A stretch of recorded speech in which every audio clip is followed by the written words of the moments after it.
Hey everybody, welcome back to another episode of Rambling Through Everyday Life with Fran and Angela. My name is Fran, and I am one of the co-hosts for this podcast. This week, you guys, we have our dear, precious, beloved friend, Amy Ragon. Amy happens to be the Women's Ministry Director at Fellowship Bible Church, where we both attend church here in Jackson. But she is just somebody that is so wise. We love learning from her. We have the deepest, richest conversations. But yet, just like me and Angela, she can swing into the ridiculous as well. So she's a perfect guest for us. Sit back, enjoy the conversation, and I know without a doubt, your mind is going to be considering all the things that we talk about. We love you guys so much. Enjoy the show. All right, everybody, welcome to the show, Angela Snyder. We have us a guest in the house, one of our all-time favorite guests, and y'all will not be surprised to know this, that we were supposed to start recording 27 minutes ago, and we've already covered an entire podcast off the air because we love her so much, and we could talk about all the things with her. Right, Angela? We have pre-gamed. We have pre-gamed. Who do we have? We also learned her real name. Uh-huh. Let's say her real name, and everybody's going to be like, huh? Who's that? Amelia. Amelia Allen. Amelia Rink. Allen. A-L, like, where's the Allen? So I'm named after my grandmother's best friend who never had children. And she was Amelia Allen Woodson. And I was Amelia Allen Wilson. And now Amelia Allen Ragon. I love this. I love this. My poor sister is Rachel Karen, who was Judith Light on Days of Our Lives. I knew that was familiar. And Friends, Rachel on Friends. And bless her, she's Karen in the midst of 2024. Oh. Yeah, she is. Mwah, mwah. Sorry, She's redeeming the Karens. Yeah, she is. Mm-hmm. She says she complains with my name. I'm so glad that you're here, Amy Ragon. I'm glad to be here. Thanks Why we love that you're here is because we can honestly... Not everybody has this ability. This is a compliment. Okay. Not everybody has this ability, okay? Is that this is personally why Angela and I, one of many reasons why we love you, is that we can talk about something so very serious and go into the hard, deep places, and then 0.4 seconds later, we're talking about the ridiculous. Absolutely. And that's life. Yeah, that's life. That's a testament to the two of you, too, though. So we're glad you're here. And there's no judgment, and we don't have to set it up and give explanations. We just dive right into crazy, and Amy's like, I'm with you. Yeah. I get it. Let's do it. Okay, so question number one, Angela, go. On your mark, get set, go. Okay, Amy, we gave you a whole wide open range of what would you like to talk about? What do you want to talk about, Amy? Okay, anything. Where do you want to begin? I want to begin with legacy. Yes. And this is what I was telling you guys before we came on air. I had the privilege to go to London, and that sounds like a humble brag to start out with, but we literally planned this trip 3 weeks ago, and we said, okay, let's get on the plane and go. Oh, wow. I know. It was awesome. We took Jane Claire. It was just the three of us, and we walked 10 miles one day trying to see everything we could because we were there for literally 3 days. Oh, wow. It was awesome. But I was in Westminster. Did you guys, both of you have been? I've never been. Fran has. So intricate, so beautiful. We're there. And, London's full of history. Everywhere you go, there's a statue for something. And it goes all the way to the sky and, all the things. But we're in Westminster, and I'm walking around. And, my little Protestant heart is kind of offended by all of the things that are happening. But, there are people carved in monuments and mausoleums. And there are all the things that are happening. And you go, gosh, how long did it take for these artists to carve all of this into marble? People laying, on their backs, hands folded next to their wife and their children. And I go, I have no idea who this person is. Like, I don't even know my great-great-grandfather's first name. I don't have a clue who this is and why it's significant that they're buried here in Westminster Abbey. And so the question that I had leaving is, what is legacy? And that's the thing, and we are all thinking that, okay, what is my purpose of life, but what does it mean to leave a legacy? So that's where my brain was when you text me and said, hey, would you come and talk? I'm like, all right, let's help me figure out what is legacy. 48 hours ago, Amy got a text saying, hey, what you doing Wednesday? You want to come on the podcast? I'm like, sure. What do you want to talk about? Whatever. Why am I here? What is my legacy? That's what will right. I be remembered for? Yeah. And the most impactful part of the trip to London was the plane ride back. And I'm sitting there between Stan and Jane Claire, like in the center section. I've watched, Crazy Rich Asians. I've watched as many rom-coms as I can on the way there. So I'm out on that. And so there's this documentary on Reading Rainbow. I love it. I mean, and I think Reading Rainbow came out in 1980. So it was like the PBS show. On PBS? Yeah, that was it. And it's LeVar Burton. And he had just finished Roots. Now I'm going to tell you all this. He had just finished Roots. He's this preeminent actor, and they have a hodgepodge team that comes together, and they're trying to use television to, spark reading in America. And he said, we weren't trying to teach reading, but the love of reading. And I'm like, oh, that's so good. I mean, I'm weeping. I'm crying in the middle of the airplane. And at the very end, he says, what we were doing was cultivating a relationship between kids and the written word. And, this is where you go, can you hear me? Like, this is what we're supposed to be doing in the Lord. I was going to say, like, are all the spiritual bells in your brain just going ding, ding, ding, ding, ding, ding? Yes, this is it. And so he said, and we are teaching readers to be readers for life. And what better legacy than that? And I was like, yes, this is what it means to have a legacy. And I turned to Jane Claire and I'm like, listen to what he just said. And I'm taking screenshots of it on, like, in closed captioning so I don't forget. And I'm telling Jane Claire, and her eyes are welling up and we're crying. I'm like, this is legacy. Like, what moved us was not these monuments and the things that we try to do in life to immortalize ourselves, to make an impact for ourselves personally, but the legacy to be a part of something far greater than ourselves. And like, so good. It's so beautiful. I think that Angela and I have asked this question many, many times in different ways or to different groups of students, but asking the question, I love to ask this question. Who are you becoming? yes. And Fran, it's so good. And you have to answer that. Yes. You have to answer that. And that's a tough one to answer because it is kind of weird and awkward because you're using words to describe yourself. Yes. Some sort of adjective. And I think that lots of college students, lots of young adults, lots of everybody, any age, I think you just honestly have to sit down and answer that question for yourself. And if you feel like, oh, I'm having to kind of elaborate maybe more than I would, I don't know that this is 100% true, but it's kind of maybe true. I don't know if if we are considering what we're leaving behind, if we're considering what we're growing, that there is some sort of fruit, eternal fruit that is lasting, you have to ask yourself the question. You're not just going to arrive there and go, woohoo, look at me. No. Look at the amazing legacy that I left. It's going to be very thoughtful, very intentional. The becoming is going to just become a part of who you are because you are paying attention to it. You care about it. You care about it. You know the word that comes to mind, because even the way you asked the question was not the way I was thinking about it until you elaborated. I'm like, oh, she's thinking like adjectives, like describe this right now. And the word, this is going to sound, and if it's not sincere, it'll flesh itself out. But the word is invisible. And I do believe there's some certainty of this. And I can't explain it to you, but like when you had conversations with people and you're talking about the Lord and the Holy Spirit is moving and you're sitting across from them and they're having this encounter with the Lord and you're just there to witness it and to experience it. And they're finished in conversation. They go, well, I guess I wasn't as bad off as I thought. And I go, no, girl, the Lord, you just had an encounter with the Lord. And they walk away and they tell somebody, I can't remember who said. Yeah. And there, for a while, I used to be like, girl, that was me. Yeah. I said, because the Lord taught me. And I think there's just this point where I go, I think that's the most beautiful thing. Yes. Does that make sense to you? Yeah, because it's the Lord doing that. Yeah, you're just there. You're just there, and you're the agent, and you're the vessel, and you're the source in that particular moment.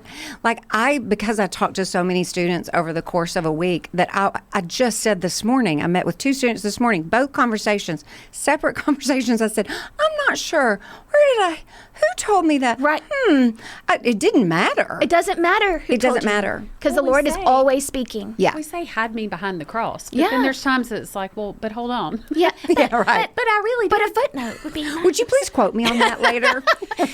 Yeah. But creds I to do me. think there is something about being part of biblical community, though, that this happens because. So tonight I get to be a part of Debbie Curry's Bible study on Wednesday night, which is so fun.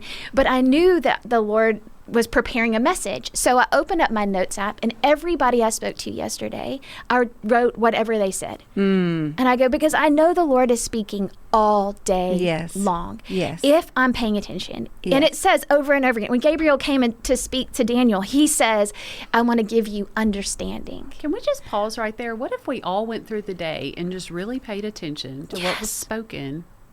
Do you know that I'll give a she doesn't listen to this podcast, but Corinne Oland married Grant Allen. She was a student here doing phenomenal ministry, paid ministry work at Long Hollow in Middle Tennessee. Yeah, in Henderson. As a student, she kept a like a journal. It was a beautiful leather-bound journal. And any conversation, she whipped that thing out and would just jot things down. I'll never forget it. She sat in my office countless times, and I remember thinking then, like, what are you doing? Right.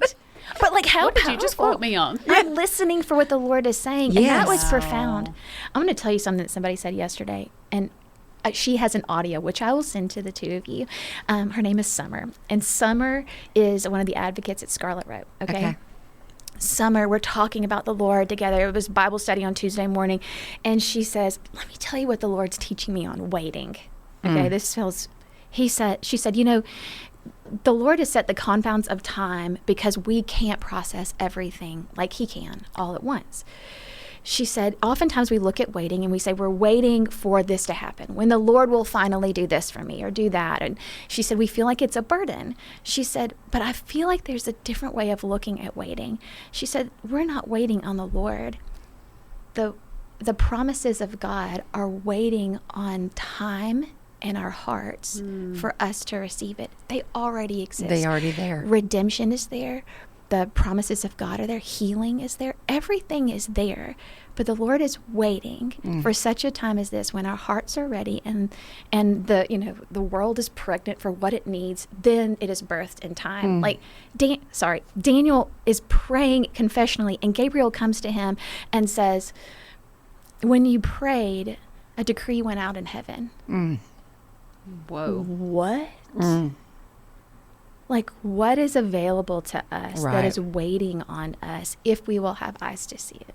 If we will pay attention. We have this moment of just, okay, pause right there and catch your breath. And then the Lord's going to give us a little bit more. Like, he's already done the thing. It's done. It's us that needs time in our little mortality to process it and move through it and learn from it and grow into it. But how merciful. And we just whine and complain about, well, Like, God's Lord, just where are you? Right. Where are you, Lord? And he's like, sister, I'm right here. I've been here. Just I needed trust this me. message. I didn't even know that's what we were talking Well, about today. it also says over and over again, I am watching. Well, in his presence. I'm He's here. omnipresent. So it's not like he's, I got to go deal with that and I'll come back to you. And maybe I won't forget. That's Yeah. right. Like, Back he up. is always there. He is always there. And he's always at work, and he's always using everything for our good and his glory. We just can't, he knows our limitations, but we're just not equipped to be in tune with it all at all times. And so to make note of, to pay attention, and to have some kind of like, oh my God, that was really good, because Our Joshua Stones. yeah, to just document it. Yes, we should do more of that. We really should do more of that. Even so, tonight we're talking about this silent era. Yeah, what were we talking about again, Amy? Yeah. The study tonight is supposed to be on the silent era, so no new prophecies. But in captivity, Daniel receives from Gabriel exactly what will happen. He says 4 kingdoms will come. And so you have this geopolitical wheel grinding through, but we're not going to be ground down, because he's saying, trust me, this is what's happening. So no new prophecies, if this makes any sense, no new prophecies, but there are no gaps in the Word of God. Isn't that something? So we go from Malachi to Matthew. There's not even a page for this. I know. And he didn't stop working. Yeah. That's where I think, the 400 years of silence, I think I would have which nobody lived. Well, I don't know. Maybe people did live. They lived a long time back then. But Yeah, still, We can't handle nonetheless. 40 minutes. No, but like a couple of generations, how much of your family goes like, by, well, he's I'd have been out. like, He's left me. no, that really wasn't all that. But that's it. I think that's the key is we go, I don't really like the way God's doing it. Yeah.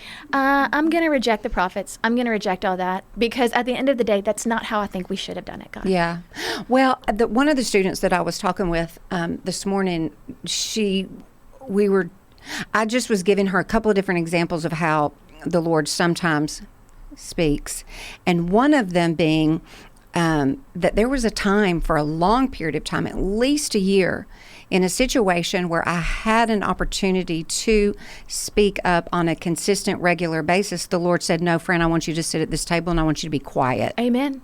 I've experienced it too. And I was like, I'm sorry, what? What? We were made to talk. For a year. Yes. But he reminded me, hang on a minute, sister, be still and know, and I will fight for you. He's back here doing all the things. It's not like, oh, I really do need you to accomplish this.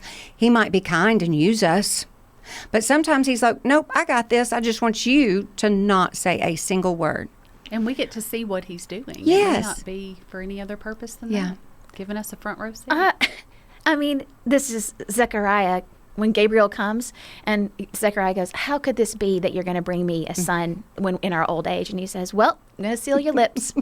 That doesn't mean Shut you right so up. more silence because you didn't believe. But I had the same situation. We lived in Florida for 9 months. Such a sad period of my life. Lonely, lonely, lonely. I went to a Bible study, and for 6 weeks, I never said a word. I just sat in a room full of this insular little group of women. And I remember the first time I spoke, they all looked at me like, who's this chick? I don't even know who she is. Yeah. But he... Have you been here the whole time? The whole time? Do you even have a name tag? But I remember, like, he said, he sealed my lips. Mm-hmm. And he was working. I would take that information from that Bible study and I would give it to a friend who still lived on Guam. And she was going through a hard time. And so I was just supposed to be a conduit for whatever. But I remember thinking, you're doing this. I can't even open my mouth if I wanted to. Mm-hmm. And who were the people in the 400 years who were so faithful to I pass all know. this down with no Yeah. new evidence of anything? And they were so faithful. Those are heroes of the faith right there. That's the Hebrews 11, I right? want to meet them in heaven. Yeah. Yeah. Because that never saw bravo it. to you. I'd have been like, I good want for that you. kind of I'm faith. out. Mhm. Yeah, they went to the chopping block, essentially, never seeing the fulfillment of the promises that they had to endure. And then their kids knew that they didn't, and they kept preaching it forward. Okay, so this is what Sorry, I'm just shaking my head. Yeah, yeah. this is what I think is happening, and Angela and I have talked about this with the volleyball team. I think, and I hope I say this correctly in a way that you can agree or disagree, but I think you agree. I think what happens in discipleship and legacy, I think it's all happening at the same time. Yes. You are, whatever legacy, whatever fruit you're after, that's happening at the same time as discipleship. And so you have to consider both. They go together. You cannot have fruit without doing all this work out here, the sowing, the watering, the tending to, the pruning, all that. They go together. And I've never really thought about it in that way, but they do have to go together. So if we begin to, like, people listening right now are going, what do I want my legacy to be? I don't want us to keep talking about that because I think that We get too future-minded. Yeah, we get too future-minded, and I think that it's evolving. And for this season, I want this to be a part of my legacy. For this season, I want this to be a part of my legacy. Ultimately, all of us would sit here and say, I want it to be said, well done, Well good done, and faithful thanks. servant. You loved me and served me until your very last breath. That's what we want. But in this discipling, this is where, I'm like, okay, y'all, if we could do a whole 6-part series on discipleship, I would do this because now I think that I have misunderstood discipleship, Yes. or maybe I didn't know it, or I thought I knew it, and maybe I thought I was being discipled. Tell us where your love for discipleship came from, and then where are you now in your journey of discipleship? Great question. So I think my journey for discipleship kind of started, you go for one thing and the Lord has a different plan. And so we were going to start this one thing. And I think I talked about it with you guys, the core group concept. We were, okay. And we started this class, and this class was supposed to be preparing people to do these small D groups, for lack of a better term. And we got in there and we started talking about things, and people were like, hold up, wait, what? And that first semester, there were some really great people. Trisha Carrier was in there, Debbie Curry was in there, and they were so gracious because they were like, what are we doing? And the next time around, I think it was this revelation for me that the gospel is not a means for salvation, but a means for life. And this is like what blew my mind, that there is a language of the gospel, and there's a fluency to the gospel. And like we talked about when we were together, and the gospel doesn't exist in my mouth. The gospel exists in my ears. Can I hear that the gospel is always present in every conversation, even if it's not spoken? Right. And it is the answer. And that may feel really trite to kind of start there in the conversation where you go, okay, sure, Amy, I'm a believer. I've been in church my whole life. But I go, no, listen, because if you understand that discipleship, it is not as legalistic or binding as we try to make it. It is all about the heart. And people tell us all day long where they are. They say all day long, if you got to laugh or you'll cry. So they're telling you where they are. They're telling you what they're believing about themselves, and they're telling you inversely what they're believing about God. And so discipleship is about understanding that there is a language that we can learn to bring the gospel into every aspect of our lives. And when you said legacy, I was like, oh, friend, that is so good, because at the end of the day, I think what we have to choose is are we going to follow him with our lives? Right. That's it. So when it's all happening, there's no way I'm going to bear fruit. What I'm going to bear is wax fruit unless I choose to follow him with my life. You're the monument built into the ground that everybody goes, that's lovely. Boy, somebody did a great job building this. Look tink, at tink, tink, tink. Yep. But that ain't it. That ain't it. And that's the difference is, and I was talking to this incredible, faithful woman, writer of like curriculum yesterday, and she said, you know what it is to follow Jesus? He says, come, I bid you to die. Like, that's it. This is it. Like, he is calling us to death. And so this is like, and will you follow? But the death, what we're dying to, it's nothing compared to the joy that we're going to find. But man, that is harder. And I think this is what you do so well, Fran, is you say what's hard. Yeah. You'll say it out loud where the rest of us pretend like we can do it. You'll say, that's really hard. And so there's something about really understanding discipleship that is really hard, because there has to be a spirit of confession and vulnerability. There has to be a spirit of us being tender to the things of the Lord and being willing to say, hey, this is what I'm struggling with, and ask really good questions of people.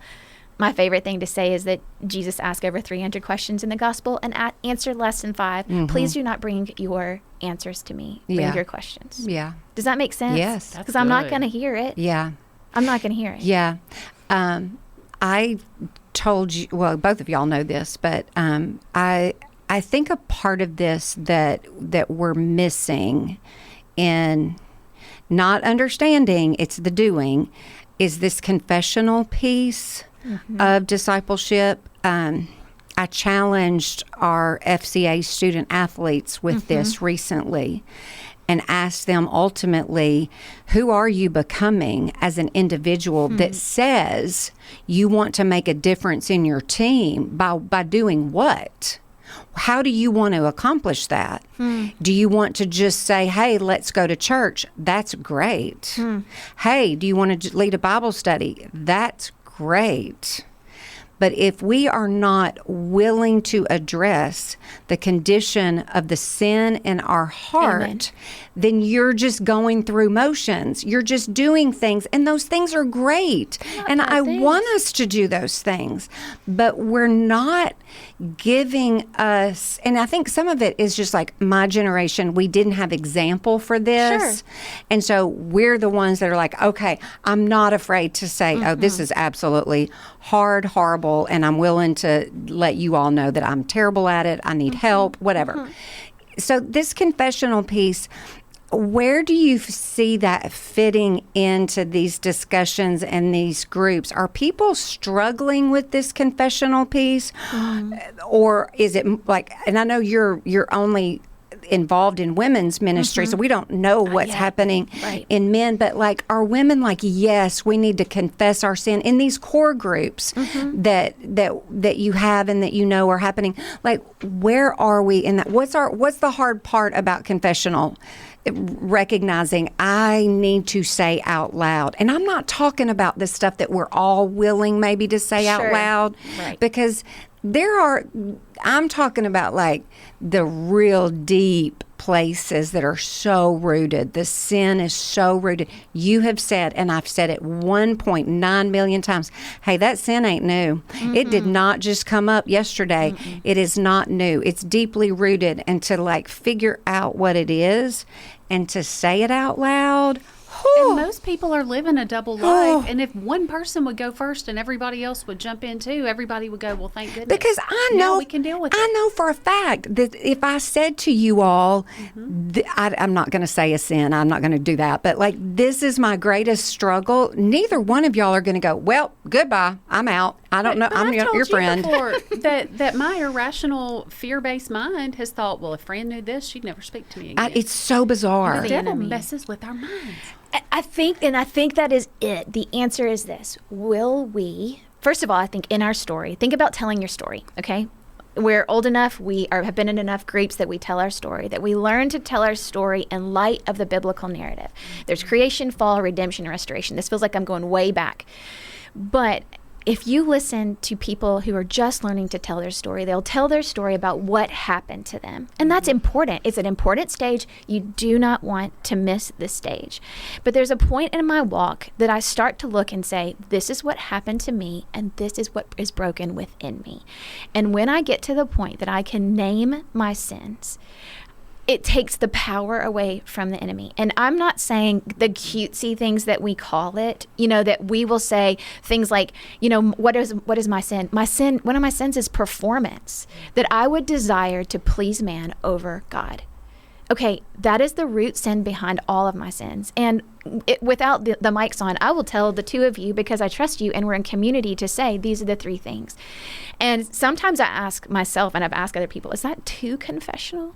But I think there is a point of understanding what those sins are, and it does make a difference. And I think that it's a terrifying place for people to go, especially for those that were raised in the church, because it goes, but wait, I have no practice in this. And this feels scary. But I mean, as we talked about, no new sins. Well, what is the enemy going to use more than anything are the hidden places. Right. And so, I mean, if you are, we're isolated. Listen, I have had so many conversations with women who have found themselves isolated. I'm going to tell you that is a scary place to be, because the enemy will terrify you. Yeah. He will literally terrorize you, and he will cause you to be fearful of things that will debilitate you. And the first thing that I say to people that tell me these deep, dark fears is, are you in community? Because if you are not, he has created a barrier around you, and he is torturing you. The first thing you need to do is find community. I tell the girls on the volleyball team all the time, if he can isolate us, he'll influence us, and he will get in our heads and say, well, you better keep living that double life, because if they find that out, you're done. That's right. And that's crazy sounding. And we know it. And then the minute I confess something and y'all don't run off and leave, it's like, oh, well, maybe I should, it gives you objects in motion stay in motion. It gives you courage to keep going that direction. I love the motion. The object in motion stays in motion, because I think there is something about, even when you and I have confessed to one another, it's like, oh, and it's refreshing. And I think root, figuring out the root behind it. You helped me. I'd never even thought about that before or been taught that before. I'll tell you, there's something that Paul David Tripp puts out, and it's called the desire chart. And the long story is, basically, you have a desire that becomes a need, that becomes a demand, that becomes an expectation. If that expectation is not met, there's disappointment, and then we punish. Ooh. okay, this is the best chart that I've ever seen for understanding what is happening. Like in my marriage, if I am punishing Stan for something and I realize, oh, there was an unmet expectation and I felt like I deserved this and I demanded this of him and he didn't meet it, then I can track it back and go, oh, my desire for a remodeled kitchen was because I was trying to distract myself from the things I really needed to bring to the Lord. And Stan didn't know that I wanted the kitchen remodeled, but somehow I'm over here punishing him for something I never articulated. Whoa. But I think there's something really huge that you can start with punishment, and you can start with disappointment, and you can track back what the thing is in your life that's causing you to be disrupted. But it's scary to open up your mouth. Like our minds will go 1,000 places and try to figure out 1,000 things, but to begin to open up your mouth in that community with a person or persons and start saying what you need to say is really tough. What do you think we need? What do you think college students need? Is it a culture, and how do you start a culture? Like, can I go one behind that and pick back up here? How do I know how to self-assess and even know what I need to say out loud? Because sometimes I'll hear you say things, I'm like, oh yeah, me too. But how do I know where to even begin?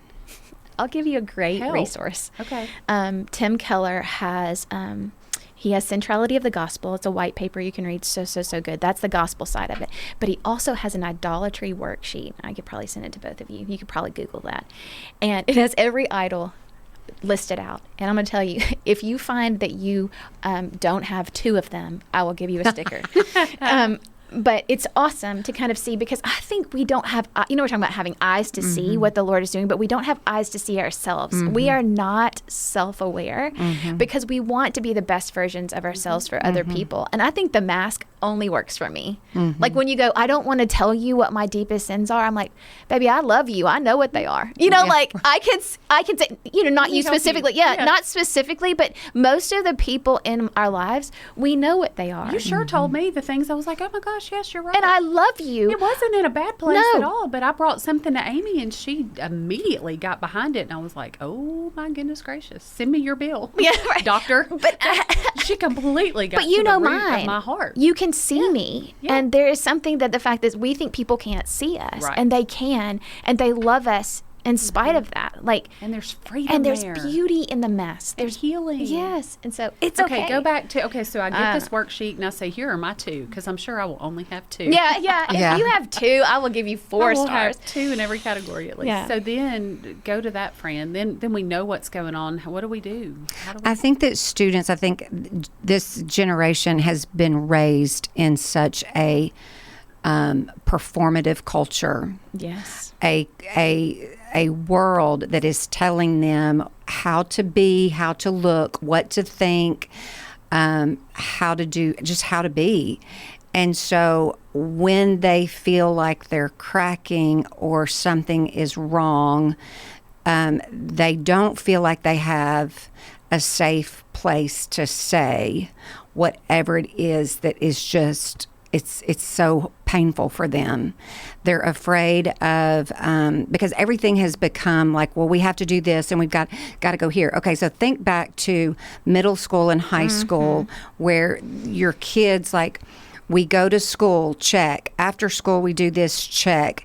Did you have everything? Check. Did I give you the food to eat? Check. You're just meeting all these basic needs and you're going through this calendar that is absolutely exhaustive. And so what I see on the college side is they are performing and so afraid to fail. They're so afraid to fail. And then failure is defined differently for everybody. Yes. And so they just are so afraid of disappointing and not meeting an expectation. And so it's terrifying to say, Miss Amy, Miss Fran, Miss Angela, something so simple, like I failed a test. You know what? Who cares? Who cares? But Who they cares? Get so bound up in that. They act like we're never going to speak to them again if we find out that they. But if you're going to feel that way about a test, then you're going to feel really, really bad about, oh, I maybe drank too much, or I lied to this, that, and the other person, and I went here and didn't tell anybody, and they're terrified. They're afraid of showing some kind of weakness, some kind of failure. You can tell them all day long. Like, you can literally tell, listen, you go learn your lessons in the valley. And they're like, whatever, lady. Like, they don't want to learn that lesson. They're scared to learn that lesson. They're scared to show any kind of crack in a system that is showing them, post everything that's great, look cute all the time. I mean, the fact that 10-year-olds have a skincare routine, like, y'all, what is wrong? This is going to be so harmful. And the devil is just so laughing. harmful. They're so caught up in this. And it's just, it's heartbreaking because they hear what you're saying logically, because these are smart people. They're smart kids. They hear what you're saying. It's not like you're speaking another language. They understand mentally, but to let that into their heart and actually say out loud, this is what I did, or this is how I feel, or I'm afraid of, or my parents won't understand. And here's the other flip side of this too. I'll say this, is that parents are continuing to play a really big part in this culture of performance. What do the parents need to do better and different? You just let them fail. Just let them fail. And I will tell you, having a sophomore in college, that is such a hard thing. It is such a hard thing. But it is my issue, not his. It is your issue. And it just like it was mine, but it's like, you know what? You have to take your hands off and say, listen, I just want you to become who the Lord wants you to become. And I can promise you, it is a very wonkety road. It is not even remotely straight. Yeah. And so for me to control, which is what we've kind of done their whole life, is because we really want it to be a reflection of us and our precious parenting and our precious little darling. Look at the fruit that I have borne out. Yeah. And the Lord's like, excuse me? Yeah. Excuse Get me, out what? of my way so I can grow something. Excuse me, you sit here and say all this, but you really want to be Jesus Jr. over your children. Well, and I would say even beyond this, and this has to do with not even my own child, but there was I'll just say one child in our family who she was disappointed. And I realized I would have stood in the Lord's way to make her feel popular, included, absolutely. comforted. Because what I want for this child is for me to choose her path and for her to be happy and not suffer. Right. And that was the hard. I realized I'm doing this with everyone in my life. And I would say, when you say what should parents do, I mean, I'm struggling with this as a parent of a 17 and a 19-year-old. Get out of the way. How do we allow them to have their own faith? How do we allow them to fail? And then how do we have conversations that are confessional to them? I'm sorry, you thought that I arrived here by myself? Right. You think that I was not a wretched sinner before the Lord saved me? No. I mean, what you've done pales in comparison to what my choice is. And so, but let me tell you, those choices that I made, the Lord has redeemed by fire. And it was more painful than you ever. Yes, I wouldn't trade it. But I'm going to tell you, it hurt. I'm not coming to you to say don't do X, Y, and Z because Pastor Eugene is going to find out. I'm telling you, don't do X, Y, and Z because it is in opposition to the Lord and it's going to be painful. Right. Does that make sense? Oh, for sure. And again, just like anything that anybody tells anybody, okay, I hear you. You can't hear. But I have to figure it out for myself. I think that's true. Have I ever told y'all the story about, it's another Tim Keller anecdote, but basically that there was a round table. I have to tell it all the time because I think it's so good. The round table of pastors that were interviewing new plant pastors, young pastors that are coming in for plant churches. And every single pastor that came in for the interview said, I was raised in a church that didn't share the gospel. One after another after another. And those pastors that were around the table were wringing their hands at the end of the day. And there's an emeritus pastor at the very end of the table and said, let's not believe that it wasn't taught. Let's realize they couldn't hear it. That's right. And so there is a limitation to what we can do in relationship with people, because people their hearts have to be ready to hear it. But there's something to be said for honest, trustworthy community where there is confession and it's safe there. It's modeled. It's modeled. They need to see that. Let it be said of us. Amen. Let it be said of us that we know the Lord and trust Him so much that if He says whatever He's going to say over me in that particular situation, I'm going to be like, you know what? I believe Him. It's true. We can trust Him. We can trust Him on this, y'all. I know it's crazy, but you can trust Him on this. Angela has to step out now, so goodbye, Angela. We're wrapping up, Angela. We're just going to talk for a couple more minutes. I think that's so well said, because at the end of the day, it's what we were talking before we came in here, that do we believe Him? Yeah. Do we believe God is who He says He is and is going to do what He says He's going to do? And that is the problem with mankind in our relationship with God. Yeah. Like, do we believe? But I think that's it. Do we believe? And let it be said of us. Yeah. I mean, I think that's it. What can we do for other people?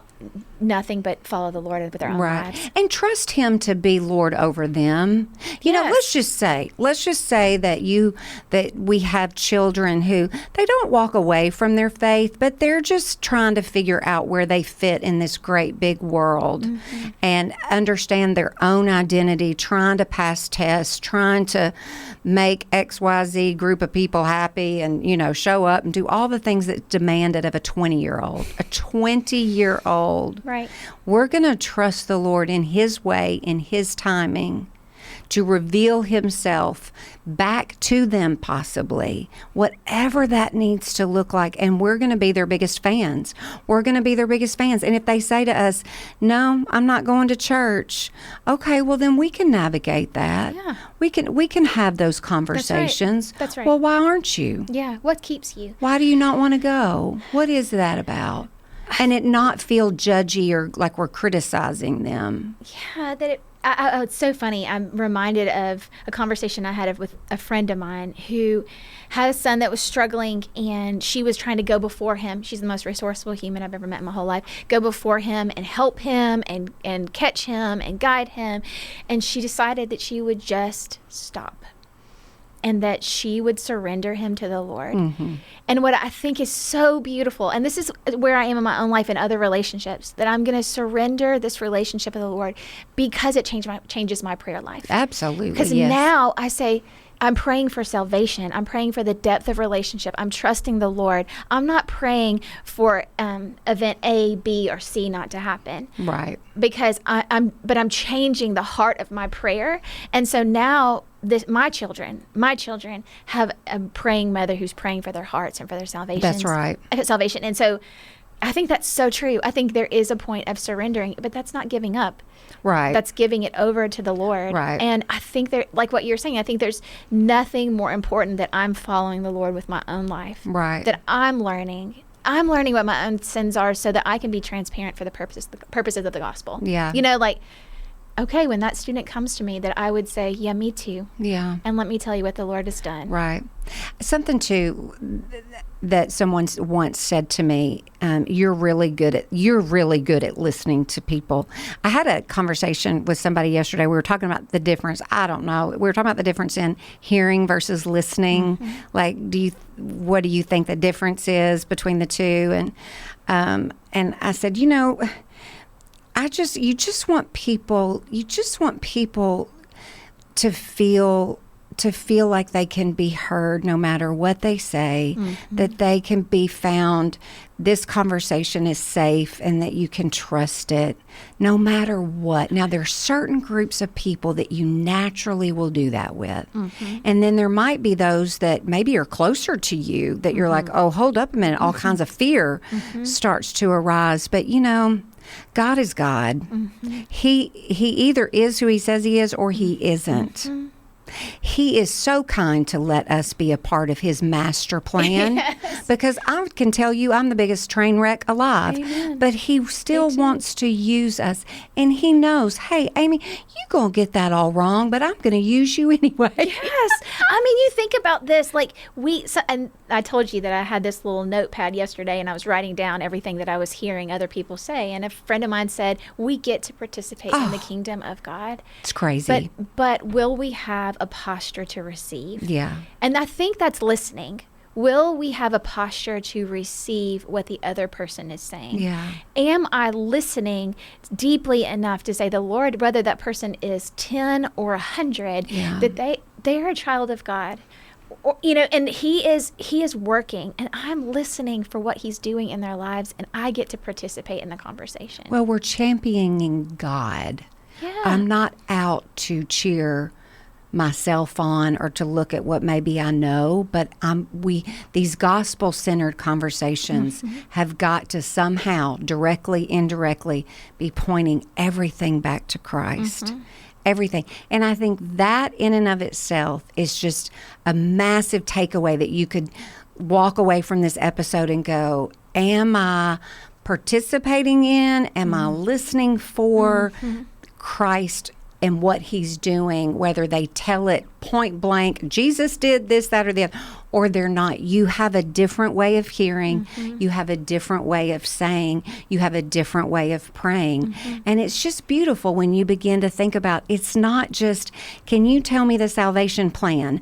Tell me, whatever. Like, I need you to do that, but I really, really want you to be in the nooks and crannies of all the conversations and see where the Lord is at work. And if we could get a tiny glimpse of that, I think we would really be more passionate, more on fire, more eager to proclaim the gospel directly, indirectly. We would be movers and doers and shakers, and we wouldn't be afraid.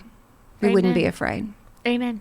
I appreciate who you are and what you're doing always. I think that just Jackson, this community, anybody that gets to know you and be a part of a conversation with you always feels seen, always feels heard, always feels valued and encouraged. You model it beautifully for all of us. So thank you. Keep pressing on. Y'all, don't you love Amelia/Amy Ragon? Don't you love her? We love her. Thank you, sister, for being here. Thanks for having me. All right, everybody. So much to consider and think about. Let us know, as always, if you have any questions, thoughts. Yeah, we'd love to have her on for that 6-part discipleship series, maybe one day. All right, y'all have a super great day. We'll see you next time.